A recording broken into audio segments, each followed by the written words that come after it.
కొన్ని వేల పువ్వులనిచ్చినటువంటి ఈ శంఖం పూల మొక్కని ఈరోజు రిమూవ్ చేయక తప్పట్లేదండి. ఎందుకు అంటారా? చెప్తాను. ఏం లేదండి, చూడటానికి మర్రి ఊడల్లా వచ్చేసాయి, గ్రీనిష్ కాస్త తగ్గింది. సో అందుకని ప్రూన్ చేసి మళ్ళీ బుషీగా పెంచుదామని.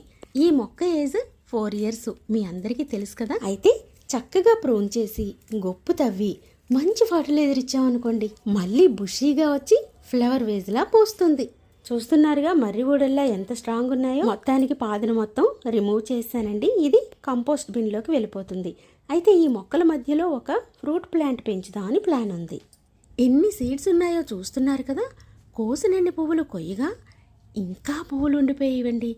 అవే ఈ విధంగా సీడ్స్గా మారాయన్నమాట. అయితే వీటన్నింటినీ నేను జాగ్రత్త చేస్తున్నాను. ఎందుకో తెలుసా? ఎవరైనా కూడా నాలా శంకు పువ్వులు పెంచుకోవాలి అంటే వాళ్ళకి ఈ సీడ్స్ని ఇస్తాను కాబట్టి.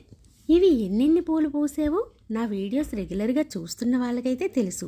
మరి చూడలేని వాళ్ళ కోసం కింద లింక్ ఇస్తాను, వెళ్ళి చూసేయండి. మరి ఆఫ్టర్ ప్రూనింగ్ డ్రమ్ పొజిషన్ ఇలా ఉందండి. బ్లూమింగ్ స్టార్ట్ అయ్యాక వీడియో మీకు షేర్ చేస్తాను. ఇది పాత ఫోటో అండి. కొత్త విత్తనాల సేకరణతో రేపు మీ ముందుంటాను. అంతవరకు హ్యాపీ గార్డెనింగ్.